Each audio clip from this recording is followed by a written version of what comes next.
আজিনো মই চিকেন মছলা কাৰীখন কেনেকৈ বনালোঁ কি পদ্ধতিত বনালোঁ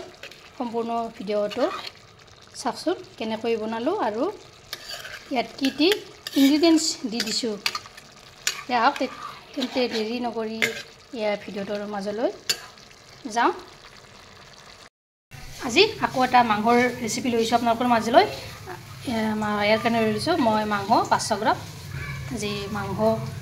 শুকান ভাজিম চাই থাকিবছো ভিডিঅ'টো সম্পূৰ্ণভাৱে স্কিপ নকৰাকৈ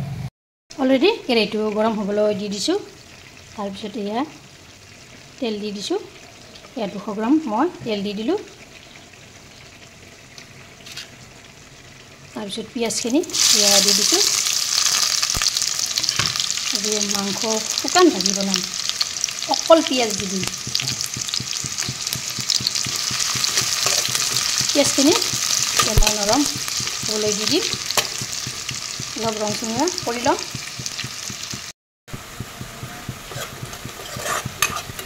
ইয়াত দেখিছেনে পিঁয়াজখিনি মোৰ নৰম হৈছে ইয়াতে এতিয়া মাংসখিনি দি দিম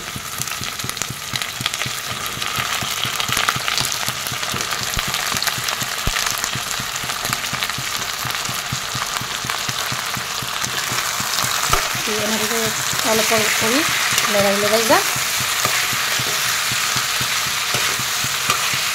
অলপ কৰি এনেকৈ লগাই দিছোঁ তাতে লাগি নধৰে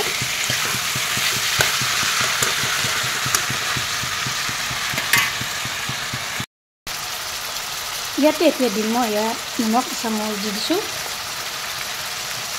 হালধি গুড়ি দিছোঁ এচামুচ জলকীয়া গুড়ি দিছোঁ এচামুচ ধনিয়াৰ গুড়ি দিছোঁ এচামুচ এয়া দিছোঁ জিৰাৰ গুড়ি এচামুচ এইখিনিও এনেদৰে তৰফৰ কৰি লগাই দিম মাংসখিনি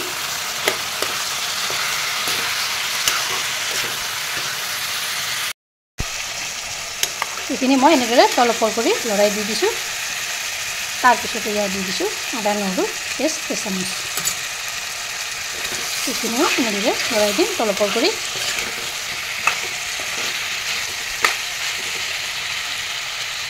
তাৰপিছত এয়া দি দিম মই এখন খুন্দি লওঁ তাকৰ লগত ইয়াতে লগাই থৈ দিম যাতে মাংসৰ পৰা পানীবিলাক ওলাই যায় আৰু গেছৰ জুইত দি দিম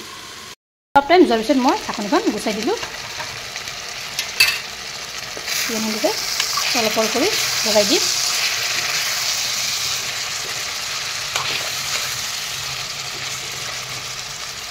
ইয়াতে এতিয়া অলপ পানী দিম এই চিকেন বিধত বনালে অলপকৈ পানী দিব লাগে একেলগতে পানী দিলে ইয়াৰ টেষ্টটো নাহে গতিকে অলপকৈ দিব লাগিব আৰু অলপকৈ সিজাই থাকিব লাগিব তেতিয়া খাবলৈ সোৱাদ হয় এই মাংসবিধ এতিয়া মই আৰু উতলিব দিম এয়া দেখিছেনে ইয়াৰ পানীখিনি মোৰ নাইকিয়া হৈ গৈছে এয়া চাওক না পানীখিনি এতিয়া আৰু অলপ পানী দি দিম অলপকৈ দি থাকিম আৰু মাংসখিনি সিজাই থাকিম আৰু অলপ দি দিলোঁ এইখিনি এনেদৰে তলপৰ কৰি লৰাই দিম এই পানীখিনি আৰু নাইকিয়া হৈ যাবলৈ দিম এই ৰেচিপিটো এইটোৱে আপোনাৰ আচল কুকিং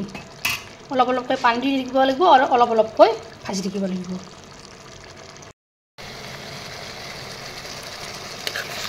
ইয়াত দেখিছেনে এইখিনি পানীও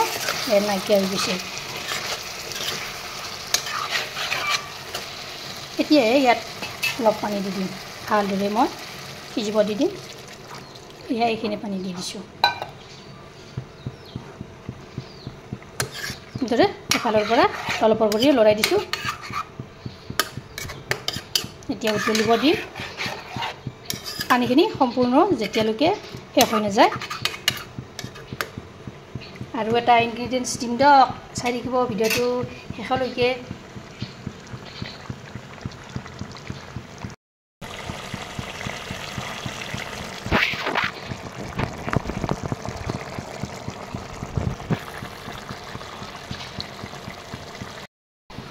এই চিকেন কাৰী বিধৰ ইয়াৰ আচল ইনগ্ৰিডিয়েণ্টছটো হ'ল এই দেখিছেনে ইয়াত ধৰিব পাৰিছেনে এয়া মই লং ইলাচি ডালচেনি এনেদৰে মই গুড়ি কৰি ৰাখোঁ ইয়াৰে মই এতিয়া আধা চামুচ দি দিম মই এনেদৰে এই মছলাবিধ ঘৰতে তৈয়াৰ কৰোঁ পেকেটত আনিলে কি হয় গম পায়নে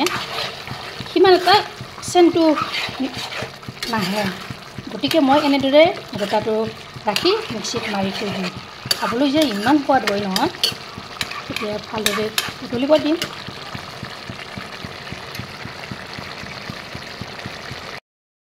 এতিয়া কেইমিনিটমান যোৱাৰ পিছত অলপ কৰি লৰাই দিম মই এফালৰ পৰা গোন্ধটো নহয় কি ধুনীয়া হৈছে দিয়ক কাষত থাকিলে গম পালে হয় ইমান এটা গোন্ধ ওলায় এই মাংস তৰকাৰীৰ ভিতৰত এই চিক্ৰেট মছলাবোৰ দি দিলে এনেদৰে মই গ্ৰেভি টাইপত ৰাখি দিম